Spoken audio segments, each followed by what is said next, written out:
Hi all, good morning. ನೋಡ್ತಿದ್ದಂಗೆ ಎಷ್ಟೊಂದು ದಿನ ಬೇರೆ ಕಳೆದೋದ್ವು. ಜೀವನದಲ್ಲಿ ಪ್ರತಿ ಕ್ಷಣ ಪ್ರತಿದಿನ ಎಷ್ಟು ಬೇಗ ಹುರುಳೋಗ್ತಿದೆ ಅಂತಲೇ ಗೊತ್ತಾಗ್ತಿಲ್ಲ. ಮುಂಚೆ ಆದರೆ ಮನೇಲಿ ಈಗ ನಮ್ಮ ಮಕ್ಳ ಜೊತೆ ತುಂಬ ಟೈಮ್ ಸ್ಪೆಂಡ್ ಮಾಡ್ತಿದ್ದೆ. ಇವಾಗ ಆಫೀಸು ಮನೆ ಅಂತ ಬ್ಯಾಲೆನ್ಸ್ ಮಾಡ್ತಿರೋದ್ರಿಂದ ಮಕ್ಳ ಜೊತೆ ಇದ್ದಿದ್ದ ಟೈಮಲ್ಲಿ ಖಂಡಿತ ಅವ್ರ ಜೊತೆನೇ ಸ್ಪೆಂಡ್ ಮಾಡ್ತೀನಿ. ನನ್ನ ಮಗ ಏನಾದ್ರೂ ಕ್ರಾಫ್ಟ್ ಮಾಡಬೇಕು ಅಥವಾ ನಮಗೇನು ಗೊತ್ತಾ, ಚಿಕ್ಕ ಪುಟ್ಟ ಸೆಲೆಬ್ರೇಷನ್ನ ಫ್ಯಾಮಿಲಿ ಜೊತೆ ಮಾಡೋದು ಎಷ್ಟು ಖುಷಿ ಕೊಡುತ್ತೆ ಗೊತ್ತಾ. ನಮ್ಮ ಮನೆಯವ್ರ ಬರ್ಡೇ ಕೂಡ ಇನ್ನೇನೋ ಬಂದೇ ಬಿಡ್ತಿತ್ತು. ಬಟ್ ನಮ್ಮ ಮನೆಯವ್ರಿಗೆ ನಿಜವಾಗ್ಲೂ ಹೇಳ್ತೀನಿ, ಸೆಲೆಬ್ರೇಷನ್ಸು, ಕೇಕ್ ಕಟ್ಟಿಂಗ್ಸ್ ಇದ್ಯಾವುದು ಅವ್ರಿಗೆ ಇಷ್ಟ ಇಲ್ಲ, ಫೋಟೋಸು ವೀಡಿಯೋಸು ಇದೆಲ್ಲ.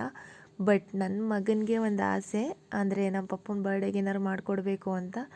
ಸೊ ನಾವು ಇವಾಗ ತಾನೇ ರೀಸೆಂಟಾಗಿ ಎಲ್ಲ ಫಂಕ್ಷನ್ಸು ಅಟೆಂಡ್ ಮಾಡಿ ಬಂದಿದ್ದರಿಂದ ಅವನೇನೋ ಮಾಡ್ತೀನಿ ಅಂದ. ಸೊ ಸ್ವಲ್ಪ ಅವನಿಗೆ ಹೆಲ್ಪ್ ಮಾಡಿಕೊಟ್ಟೆ. ಬಟ್ ನಂಗೆ ತುಂಬ ಇಷ್ಟ ಆಯಿತು. ಯಾಕೆ ಅಂತ ಅಂದರೆ, ಒಂದು ಅಪ್ಪ ಮಗನ ಬಾಂಡಿಂಗ್ ಇರ್ಬೋದು, ಒಂದು ತಾಯಿ ಮಗನ ಬಾಂಡಿಂಗ್ ಇರ್ಬೋದು, ಅವರಲ್ಲಿರೋಂಥ ನಿಷ್ಕಲ್ಮಶ ಪ್ರೀತಿ ಇನ್ನೆಲ್ಲಿರುತ್ತೆ ಹೇಳಿ. ನನಗೆ ಈ ಥರದ್ದೆಲ್ಲ ತುಂಬ ಅಂದರೆ ತುಂಬ ಇಷ್ಟ. ನಮ್ಮ ಮನೆಯವ್ರಿಗೂ ಅಷ್ಟೇ. ಅಂದರೆ ಅವ್ರಿಗೆ ಈ ಥರ ಕೇಕ್ ಕಟ್ಟಿಂಗ್ಸ್ ಅಥವಾ ಈ ಥರ ಮೆಟೀರಿಯಲ್ಟಿಸ್ ಥಿಂಗ್ ಅಂದರೆ ಅಷ್ಟು ಅವ್ರೇನು ಪ್ರಿಫರಬಲ್ ಮಾಡಲ್ಲ. ಆಲ್ಮೋಸ್ಟ್ ಅವ್ರು ಹೇಳೋದು ಒಂದೇ, ಫ್ಯಾಮಿಲಿ ಜೊತೆ ನಾವು ಎಷ್ಟು ದಿನ ಇರ್ತೀವಿ ಅಷ್ಟು ದಿನ ಚೆನ್ನಾಗಿರಬೇಕು, ಮತ್ತು ಎಲ್ಲರ ಜೊತೆನೂ ಅಷ್ಟೇ. ಇವತ್ತು ಇರ್ತೀವಿ ನಾಳೆ ಇರಲ್ಲ. ಸೊ ಅದರಲ್ಲಿ ನನಗೆ ಎಷ್ಟಾಗುತ್ತೋ ಟೈಮ್ನ ಅಷ್ಟು ಫ್ಯಾಮಿಲಿ ಜೊತೆ ನಾನು ಸ್ಪೆಂಡ್ ಮಾಡ್ತೀನಿ ಅಂತ ಅವ್ರು ಹೇಳ್ತಿರ್ತಾರೆ. ಜೊತೆಗೆ ನನಗೂ ಅಷ್ಟೇ. ಆಲ್ಮೋಸ್ಟ್ ಕಂಪನೀಲಿ ಏನು ಕೆಲಸ ಇರುತ್ತೋ ಅದು ಮಾಡಾದಮೇಲೆ ನನಗೆ ತುಂಬ ಖುಷಿ ಆಗೋದಂದರೆ ನನ್ನ ಮನೆಯೇ. ನನಗೆ ಬೇರೆ ಕಡೆ ಹೋಗೋದಕ್ಕಿಂತ ನಮ್ಮ ಮನೆಯಲ್ಲಿ ನಮ್ಮ ಮಕ್ಳ ಜೊತೆ ನಮ್ಮ ಮನೆಯವ್ರ ಜೊತೆ ಇರೋದಂದರೆ ತುಂಬ ಇಷ್ಟ. ಜೊತೆಗೆ ಈ ಥರ ನಮ್ಮ ಮಕ್ಕಳು ಸರ್ಪ್ರೈಸಾಗಿ ಏನೋ ನಮ್ಮ ಮನೆಯವ್ರು ಕೊಟ್ಟಾಗ ಅವ್ರ ಕಣ್ಣಲ್ಲಿ ನನಗೆ ಆ ಖುಷಿ ಮತ್ತು ಒಂಥರ ಸ್ಪಾರ್ಕ್ ಕಾಣಿಸ್ತಿತ್ತು. ಆ ಝೀಲ್ ಇದೆಯಲ್ಲ, ನನಗೆ ಎಷ್ಟು ಇಷ್ಟ ಆಗ್ತಿತ್ತು ಮನೇಲಿ ಅಂದರೆ, ಬೆಳಗ್ಗೆ ಎದ್ದ ತಕ್ಷಣ ಹೋಗ್ಬಿಟ್ಟು, ಆ್ಯಕ್ಚುಲಿ ನಮ್ಮ ಮನೆಯವ್ರ ಬರ್ಡೇ ಈ ಸಲ ಸಂಡೇ ಬಂದಿದ್ದರಿಂದ ನಮ್ಮ ಮಕ್ಕಳಿಬ್ರು ಹೋಗ್ಬಿಟ್ಟು ಹ್ಯಾಪಿ ಬರ್ಡೇ ಪಾಪ ಅಂತ ಅಂದರು. ನಮ್ಮ ಮನೆಯವ್ರಿಗೆ ಸಖತ್ ಖುಷಿ ಆಯಿತು. ಆ ಖುಷಿ ಮುಂದೆ ಇನ್ನೇನಿರುತ್ತೆ ಹೇಳಿ. ನಮ್ಮ ಮನೆಯವ್ರಿಗೆ ಪಾಪ ಇನ್ನೊಂದೇನು ಅಂತ ಅಂದರೆ, ನಾವು ಈ ಸಲ ಮನೆ ದೇವ್ರಿಗೆ ಹೋಗೋಣ ಅಂತ ಪ್ಲ್ಯಾನ್ ಮಾಡಿದ್ವಿ.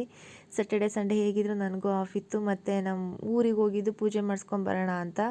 ಅವ್ರಿಗೆ ಯಾಕೋ ಫ್ರೈಡೆಯಿಂದ ಹುಷಾರೇ ಇರಲಿಲ್ಲ. ಚಳಿ, ಜ್ವರ, ನೆಗಡಿ, ಕೆಮ್ಮು, ತಲೆ ಭಾರ, ಗಂಟ್ಲು ನೋವು ಈ ಥರ ಆಗಿಬಿಟ್ಟಿತ್ತು. ಹೋಗೋದಕ್ಕೆ ಅಂತಲೇ ಆಗಲಿಲ್ಲ. ಆಮೇಲೆ ಮತ್ತೆ ನೆಕ್ಸ್ಟ್ ವೀಕು ಕೂಡ ಶಬರಿಮಲೆಗೆ ಹೋಗೋ ಪ್ಲ್ಯಾನ್ ಇದ್ದಿದ್ದರಿಂದ ಅವರು ನನ್ನ ಮಗ ಈಗ ಮೊದಲೇ ಬಾಡಿ ಪೇನ್ ಹೆಂಗೆ ಕರ್ಕೊಂಡು ಹೋಗೋಕ್ಕಾಗತ್ತೆ ಅಲ್ವಾ. ಅವ್ರಿಗೆ ತುಂಬ ಇಷ್ಟ ಅಂದರೆ ಈ ಥರ ಜಾಮೂನು ಮತ್ತು ಹೋಮ್ ಮೇಡ್ ಫುಡ್ ಪ್ರಿಫರ್ ಮಾಡ್ತಾರೆ ಔಟ್ಸೈಡ್ಗಿಂತ. ಅವ್ರಿಗೆ ಖುಷಿ ಆಗುತ್ತೆ, ಹುಷಾರು ಬೇರೆ ಇರಲಿಲ್ವಲ್ಲ ಅಂತ ಅಂದ್ಬಿಟ್ಟು ನಾನೇ ಸ್ವಲ್ಪ ಗೆಣಸೆಲ್ಲ ಬೇಯಿಸಿ ಮತ್ತು ಪಲ್ಯ ಮಾಮೂಲಿ ಒಂದು ಹೋಮ್ ಮೇಡ್ ಫುಡ್ ರೆಡಿ ಮಾಡಿದ್ದೆ. ಸಾಂಬಾರು, ಪಲ್ಯ, ಒಂಥರ ಕಂಪ್ಲೀಟ್ ಮೀಲ್ಸ್ ಅಂತ ಹೇಳ್ಬೋದು. ಮೊಳಕೆ ಕಾಳಿನ ಸಾಂಬಾರು ಊಟ ಮಾಡಿಕೊಂಡು ಮನೇಲೇ ಟೈಮ್ ಸ್ಪೆಂಡ್ ಮಾಡಿದ್ವಿ. ಮತ್ತು ಔಟ್ಸೈಡ್ ಕೂಡ ವೆದರ್ ತುಂಬ ಚೇಂಜಸ್ ಇದ್ದಿದ್ದರಿಂದ ಸೊ ಶೀತ ಆಗಿತ್ತು. ಮಕ್ಳಿಗೂ ಅಷ್ಟೇ ಸ್ವಲ್ಪ ಶೀತ ಆಗಬಾರ್ದು ಅಂತ ಔಟ್ಸೈಡ್ ಕಳಿಸಿರಲಿಲ್ಲ. ನಮ್ಮ ಮಕ್ಕಳು ಇಲ್ಲಿ ಲೇಔಟಲ್ಲಿ ಆಟ ಆಡೋಕ್ಕೆ ಹೋಗ್ಬಿಡ್ತಾರೆ. ಮತ್ತು ಶೀತದ ವೆದರಲ್ಲಿ ಮಕ್ಕಳು ಆಟ ಆಡೋದು ಹುಷಾರು ತಪ್ಪಿದರೆ ಮತ್ತೆ ನಾವು ಆಫೀಸು ಇಲ್ಲ ಮಕ್ಕಳನ್ನೇ ನೋಡ್ಕೊಬೇಕಾಗತ್ತೆ. ದೇವ್ರ ದಯೆ ಅನಿಸುತ್ತೆ. ಆಲ್ಮೋಸ್ಟ್ ಒಂಥರ ಎಲ್ಲೇ ಹೋದ್ರೂ ಒಂಥರ ನೆಮ್ಮದಿಯಾಗಿ ಹೋಗಿದ್ದು ಬರ್ತೀನಿ ಅಂತ ಅಂದರೆ ಆ ದೇವರ ಆಶೀರ್ವಾದ ಇದ್ದೇ ಇದೆ. ಜೊತೆಗೆ ನಮ್ಮ ಮಕ್ಕಳು ಕೂಡ ಅಷ್ಟೇ, ಇಲ್ಲಿ ತುಂಬ ಮಿಂಗಲ್ ಆಗಿರೋದ್ರಿಂದ ಅವ್ರು ಎಲ್ಲೇ ಹೋಗಿದ್ರು ಕೂಡ ಸೇಫ್ ಝೋನ್ ನಮಗೆ ಆ ಮೈಂಡ್ ಆಗಿಬಿಟ್ಟಿರುತ್ತೆ. ಅಂದರೆ ಎಲ್ಲೇ ಹೋದ್ರೂ ಸೇಫಾಗಿ ಬರ್ತಾರೆ ಅನ್ನೋ ಥರ ಅದೊಂದು ಖುಷಿ.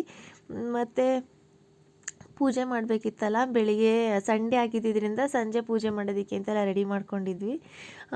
ನಮ್ಮ ತೋಟದಲ್ಲಿ ನೋಡಿದ್ರೆ, ಅಂದರೆ ನಾವು ಎಷ್ಟೇ ದುಡ್ಡು ಕೊಟ್ಟು ಹೊರಗಡೆ ಪರ್ಚೇಸ್ ಮಾಡ್ಬೋದು, ಒಂದು ಹೂವಾಗಿರಲಿ ಏನೋ ಒಂದು ತಗೊಬರೋ ವೆಜಿಟೇಬಲ್ಸ್ ಎಲ್ಲ ಡೈಲಿ ನಾವು ಕೊಂಡ್ಕೊಳ್ಳೋದೆ. ಆದರೆ ಒಂದು ನುಗ್ಗೆ ಗಿಡ ಹಾಕಿದ್ವಿ, ಅದರಲ್ಲಿ ನುಗ್ಗೆಕಾಯಿ ಸೊಪ್ಪು ಎಲ್ಲ ಬಿಟ್ಟಿತ್ತು. ಪೂಜೆ ಎಲ್ಲ ಮುಗಿಸಿದ್ವಿ. ಮತ್ತು ಅದೇ ಒಂಥರ ಖುಷಿ ಅಲ್ವಾ. ಮನೆಯವ್ರ ಜೊತೆ ಎಷ್ಟೋ ದಿನ ಆಗಿತ್ತು ನಮ್ಮ ಮನೆಯವ್ರ ಜೊತೆ ಫುಲ್ ಡೇ ಹಿಂಗೆ ಸ್ಪೆಂಡ್ ಮಾಡಿ. ನಮ್ಮ ಮನೆಯವರು ಅದೇ ಕೇಳ್ತಿದ್ರು, ಏನು ಬೇಕು ನಿಮಗೆ ಅಂತ ನಮಗೆ ರಿಟರ್ನ್ ಗಿಫ್ಟ್ ಥರ. ಯಾಕೆಂದರೆ ನಾನು ಅದಕ್ಕೆ ಇಲ್ಲ ಕೇಕ್ ಕಟ್ಟಿಂಗ್ ಮಾಡಿ, ನನಗೆ ಗೊತ್ತಾ ಯಾವಾಗ್ಲೂ ಕೇಕ್ ಕಟ್ಟಿಂಗ್ ಮಾಡಿದ್ರೆ ಮಾತ್ರ ಒಂಥರ ಬ್ಲಾಸ್ಟ್, ಒಂಥರ ಅದೇ ಖುಷಿ. ಒಂಥರ ಬಲೂನ್ಸು ಈ ಥರ ಎಲ್ಲ ಬ್ಲಾಸ್ಟ್ ಮಾಡೋದು ಮತ್ತು ಕೇಕ್ನ ಕಟ್ ಮಾಡೋದು. ನಮ್ಮ ಮನೆಯವ್ರು ಹೇಳ್ತಿರ್ತಾರೆ, ಅವ್ರಿಗೆ ಅಷ್ಟು ಇಷ್ಟ ಆಗೋಲ್ಲ, ಬಟ್ ನಮಗದು ಇಷ್ಟ, ನಮ್ಮ ಮಕ್ಳಿಗೂ ಇಷ್ಟ ಆಗುತ್ತೆ. ನಮ್ಮ ಮನೆಯವ್ರಿಗೆ ಹುಷಾರಿಲ್ಲದ್ರಿಂದ ಅವ್ರ ಖುಷಿ ಏನಿರುತ್ತೆ ಅದನ್ನು ನೋಡಬೇಕಲ್ವ. ನಮ್ಮದು ಕೆಳಗಡೆ ಮನೆ ಗ್ರೌಂಡ್ ಫ್ಲೋರಲ್ಲಿ ಕೂಡ ಏನೋರು ಸ್ವಲ್ಪ ಡೋರೇನೋ ಹಾಕೋಕ್ಕಾಗ್ತಿರ್ಲಿಲ್ಲ ಅಂದಾಗ ರೆಡಿ ಮಾಡಿಸೋದಕ್ಕೆ ಅಂತ ಕರೆಸಿದ್ವಿ. ನನ್ನ ಮಗ ಅಷ್ಟರಲ್ಲಿ ಹೋಗ್ಬಿಟ್ಟು ಇಲ್ಲ ನಾನು ಸೈಕಲ್ ಒಂದು ರೌಂಡ್ ಹಾಕ್ತೀನಿ ಅಂದ್ಬಿಟ್ಟು ಹಂಗೆ ರೌಂಡೆಲ್ಲ ಹಾಕ್ಕೊಂಡು ಬರ್ತಾಯಿದ್ದ. ಬಟ್ ಈ ಮೂಮೆಂಟ್ಸು, ಈ ಖುಷಿ ಎಲ್ಲ ಕಡೆ ಸಿಗಲ್ಲ. ನಮಗೆ ಯಾರೋ ಪ್ರೀತಿಸೋ ಜೀವ ಎಲ್ಲಿರುತ್ತೋ ಅಲ್ಲಂತೂ ಇದ್ದೇ ಇರುತ್ತೆ.